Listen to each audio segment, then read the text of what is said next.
Existem micobactérias causadoras da tuberculose e micobactérias não causadoras da tuberculose como agentes de doenças em humanos. O complexo Mycobacterium avium é o mais comum como não causadora da tuberculose.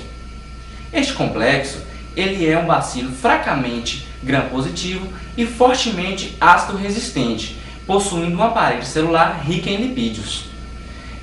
Ele é capaz de se reproduzir em meios intracelulares. São encontrados na água e no solo, podendo ser adquiridos através da ingestão de água e de alimentos contaminados. Esse micro-organismo era considerado de baixa patogenicidade e raramente causava doenças.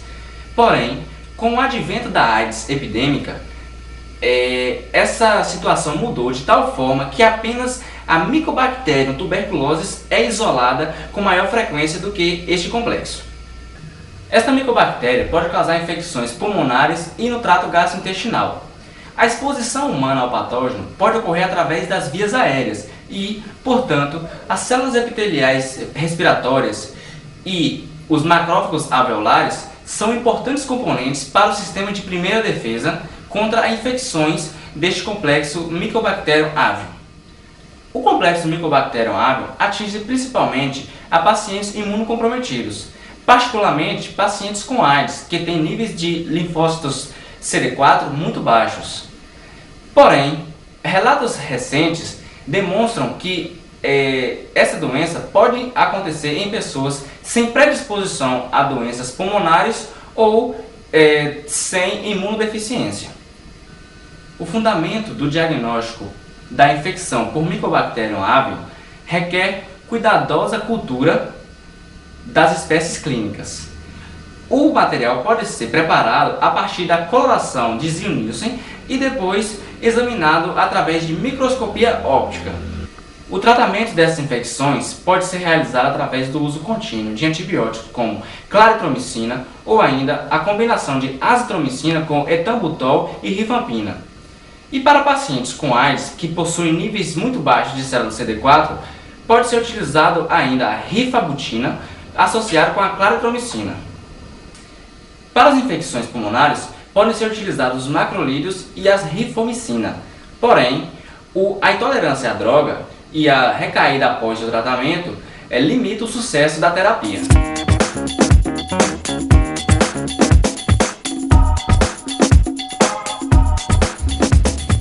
Existem as micobactérias de crescimento lento e as micobactérias de crescimento rápido, sendo que estas são as micobactérias que crescem no período inferior a 7 dias. As micobactérias de crescimento lento, elas são isoladas principalmente no solo e nas águas, mas podem ser isoladas também em animais infectados. Elas se reproduzem principalmente em locais com temperaturas baixas. Já as micobactérias de crescimento rápido, que são aquelas que crescem no período inferior a 7 dias, elas se diferenciam das micobactérias de crescimento lento por possuírem um potencial de virulência baixo. Além disso, elas raramente provocam doenças infecciosas. Alguns testes laboratoriais permitem a detecção de patogenias causadas por micobactérias. Um deles é o teste cutâneo, que permite a identificação de infecções causadas por micobactérias. No teste cutâneo, uma quantidade específica de antígeno, por exemplo 0,1 microgramas, é inoculada no paciente e uma reatividade positiva é indicada em até 48 horas, o que permite a identificação da patogenia causada por micobactérias. Um outro teste de diagnóstico laboratorial é a microscopia, sendo que esta é uma técnica que permite a detecção de bacilos ácidos resistentes em amostras respiratórias e em amostras com numerosas micobactérias. Além dos testes já mencionados, existe também as sondas de ácidos nucleicos, sendo que esta permite a identificação da espécie particularmente envolvida da doença micobacteriana. Esta técnica permite a detecção de uma sequência específica de ácidos nucleicos micobacterianos em amostras clínicas. Em amostras como a Gescarro, por exemplo, que tem muitos agentes contaminantes, É necessário que antes que se faça a cultura, que coloque-se reagentes descontaminantes, para que micro-organismos que poderiam confundir os resultados sejam removidos para posterior cultura dessas.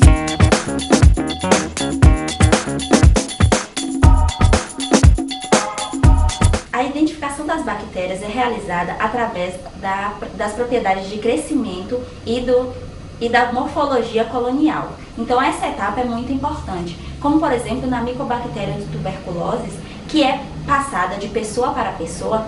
É importante fazer essa identificação preliminar para isolar o paciente que está com a doença e fazer a profilaxia das pessoas que entrarem em contato com ele. E a identificação definitiva é realizada através de testes bioquímicos, ou também pode-se utilizar a cromatografia da camada lipídica encontrada na parede celular da bactéria. O tratamento dos pacientes que entrarem em contato com a Mycobacterium é feito com a administração de diversos antibióticos no período de 6 a 9 meses. E é importante fazer o tratamento contínuo para que não se crie cepas resistentes. As bactérias de crescimento lento, elas são resistentes à maioria dos antibióticos mais utilizados. E o tratamento e a seleção do fármaco utilizado vai depender da resposta da terapia e também da interação medicamentosa, caso esse paciente utilize outros medicamentos, como por exemplo, para o tratamento do HIV. As bactérias de crescimento rápido, elas também são resistentes a muitos antibióticos, porém são suscetíveis à claritromicina, ao imipenem e às sulfonamidas. O tratamento dos pacientes expostos a Mycobacterium tuberculosis é feito com ionazida 2 vezes na semana por 4 meses ou rifampina diariamente por 4 meses. Os pacientes expostos a Mycobacterium avium geralmente também são portadores do vírus da HIV. É realizada primeiro uma contagem das células TCD4, que se esse valor for menor que 75 células por milímetros cúbicos, é utilizado a claritromicina ou azitromicina ou então a rifabutina. A imunoprofilaxia da Mycobacterium tuberculose é realizada através da vacinação com a Mycobacterium bovis atenuado, a BCG, sendo ela utilizada nas regiões endêmicas e não utilizadas em portadores de HIV. Então, as regiões que têm uma prevalência alta de indivíduos com vírus HIV, não ocorre essa vacinação. 1/3 da população mundial está infectada com a Mycobacterium tuberculose e é improvável que essa doença seja totalmente erradicada. Por isso, é importante a prevenção ativa, o monitoramento dos casos já existentes e a profilaxia.